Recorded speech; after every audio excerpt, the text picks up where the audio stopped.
laughing every day. Like, oh wow, okay. There was a tweet that me and him were tweeting to each other, and he's like, he said something crazy like, legends put in the time, and Configa, you put in the time. Yes. So this is Chuck D. He is hip hop. That's crazy. That's I'm just a white dude from the UK. So to be so ordained by one of the pastors of hip hop, it would either be him or KRS, right? I would only take this from Chuck D or KRS-One. That's the only people I would like ordain. Oh, okay, if you could take it back, to Grandmaster Flash or something. But right now, lyricist wise, KRS or Chuck D, to me, they're the only ones who can ordain as a voice of hip hop. Do you know what I'm saying? Okay. Yeah, I can definitely. Yeah. You know what? We actually have an animated series that's basically coming out on YouTube called Bizzo Studio Story.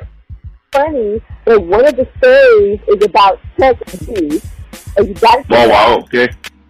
I'm going to send it to you, and I hope that Chuck can see it.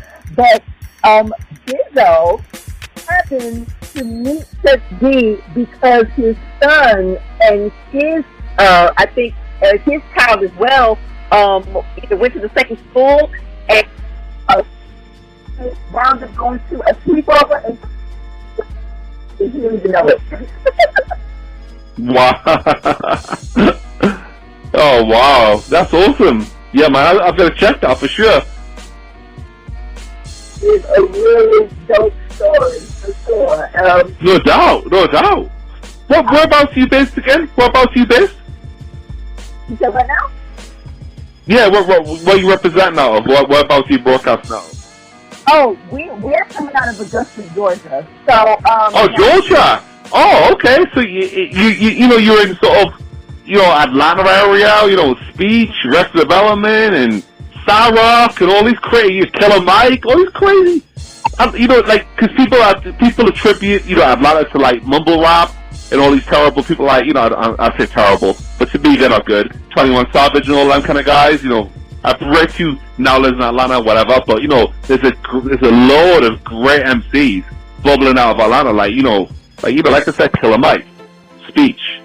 Like there's loads of dudes. Obviously, you've got Andre 3000. If he comes back, 3 stocks. This is dope. There's loads of, and actually big up with my girl Mixley. She's from California, but she now lives in Atlanta as well. And I did an EP with her, and she's getting big love in Europe. And so big up her as well. Yes. Now we're actually Make My Way EP.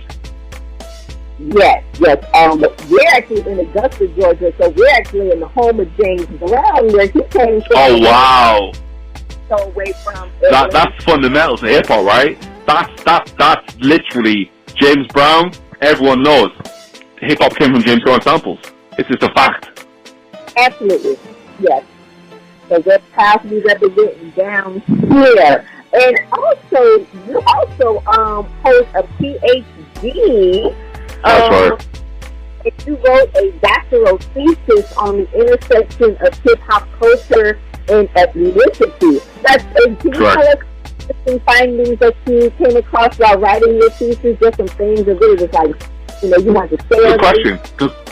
Good question. Because I did write it 10 years ago, and I haven't read it since. But it's still there. To anyone who's interested, hit me up. I'll give you a direct link because it's on there online. But the fundamental thing was that my area of study was where I originally come from in Newcastle, UK, where they've got a history of like sort of blues music. Do you remember? I don't know how much your history of music, your music knowledge goes back, but there was a song by the Animals, "The House of the Rising Sun." There is a house in New Orleans called the Rising Sun. Have you heard about that one? Sounds like I know that. It sounds like it's... Yeah, you would have heard it. If you heard it on radio, like an old school radio, you'd hear it, and you wouldn't think these were white guys from the northeast of England. You would never think it, because Eric Burdon, who's actually a founded member of War. Do you remember that funk band, War, from the 70s?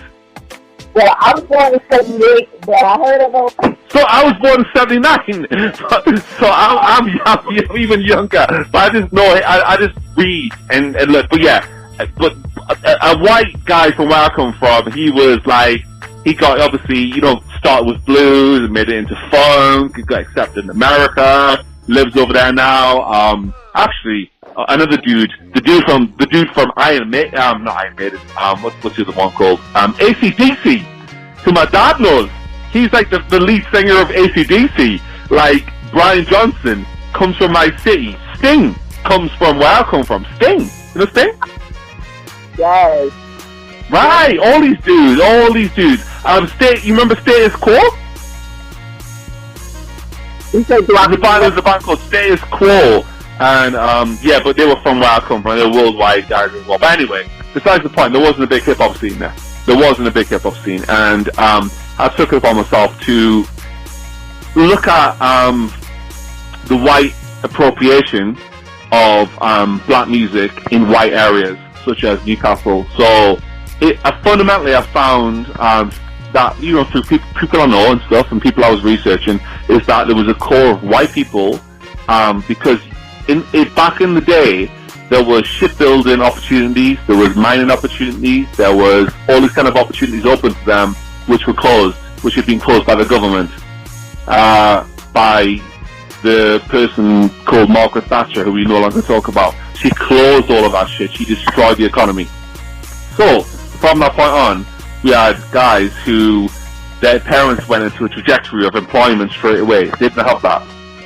So I found that a lot of them were congregating around and forming associations through our football team, or soccer team as you call it out there, Newcastle United, and also through, a lot of them through hip-hop. And it was almost like hip-hop with the regional accent, but still fundamentally hip-hop. Still with scratching, still with, the boom bap beats, the lyrics, some words, but there was a word that was that I coined called local. So it's global yet local. So we're using global, like DJing and MCing and graffiti, but also local because it's talking about their local concerns. You see what I'm saying? So I studied that core of people. And yeah, it was interesting because I wanted to know where they were influenced from. A lot of it was from the media. A lot of it was just directly because we weren't from New York. We weren't from even Atlanta. Because people in New York used to laugh about. Let's be honest. People in New York used to laugh about people in LA. They were like, they can't freestyle. They're whack. They don't know anything about hip hop culture. And then people from LA and New York used to laugh about people from South, right? That's why Andre said, we got something to say. People from the South, they got something to say, right? Yep, that's right. So then hip hop, when it became worldwide, was coming to England, Europe. It's focused in London. So that's where Slick Rick comes from. That's where Money Love comes from. That's where even NF Doom comes from. London. That's where Loose Ends come from. That's where Soul of Soul come from. We didn't come from there. We came from 300 miles north, almost borderline Scotland. There was no scene there. So that's what I'm saying. So it was very, very, very different. Okay. Yeah. So that was my study. That was my area. And I was studying why they got into it, how they got into it, and why they're still doing it, and what they're trying to say. That's what I was studying. I love it. So if you send that Thank to you. me, publish, I will, share that. Like, we send out a newsletter or publish it on our blog. I would love for people to be able to read No doubt. I can direct you a link. I would give you a direct link, and I think you would, take, like I said to some dude just today, take off a week, because it's 90,000 words, but you will realize why, I got the PhD studying that, because, it was very intricate study. Okay. Well, look, if you love reading about hip hop, well, then you definitely will get a treat by reading this article. So it's going to be really. Thank you very much. And gotta ask you this question. We kind of treat this as like the initiation here. I guess. So. Sorry. Could you repeat that? It cut out just a bit. Oh, okay, I'm sorry. We love to ask our guests, what does hip-hop mean to you, and why does hip-hop choose you? Oh, wow. What does hip-hop mean to me? Wow. You. How long have you got? That is a big question. It means everything. It has literally defined my life since the age of 8 years old. Since falling in love with, because we're the same era, falling in love with native tongues, and obviously I spoke about money. Tribe, but it was before Tribe. It was De La Soul, Jungle Brothers. Yeah, man. Even like FIFA 90. Yeah, I was buying all our tapes and absorbing it. And so, yeah, ironically, a white dude from the north of England was into this whole Daisy Age pro-black thing, like, without even knowing it. We just love the music. Like, when you're that age, you don't understand the sentiment. You just understand the lyrics. The lyrics sound good, the voice sounds good, the flow sounds good, the beat sounds good. Then when you get a bit older, like, you start understanding exactly the sentiment. Do you know what I mean? Yes. Mm-hmm. Yeah. So like, I didn't realize "Say No Go" was a track about drugs, anti-drugs. It just, it sounded good. That was it. As soon as I heard it on the radio, I was hooked. It was about 90. It was 88. Yeah, 88. Okay. So, music is universal, and it just basically, it just speaks to you. So, that's the kind of music that, everything that you're saying, I just love it. It's like, I get lost in sometimes 80s and 90s music because it's... Same. What got you into hip-hop, by the way? What now? What got you into hip-hop? Yeah, what was the defining moment for you to get into hip-hop? Well, I'll basically say that, I kind of was I basically at an early age, like, just as far as seeing, like, girls, rap, like you said, like the Money Loves, and my very first tape was Hot Chillin' Dishes by SLAMjamz. Oh, wow. Yes, I was going to say, that was the only hip-hop track we were bumping as kids with my friends before I fell in love with hip-hop. And I liked the track, but I didn't love it. So yeah, it felt like it was part of the top, it was part of the pop charts. I felt like it was just almost pop. But yeah, it didn't resonate with me like the native tongue stuff resonated with me. But yeah, Push It was on like 87. Yeah, we were bumping that as well. Yeah, Push It. Yeah, absolutely.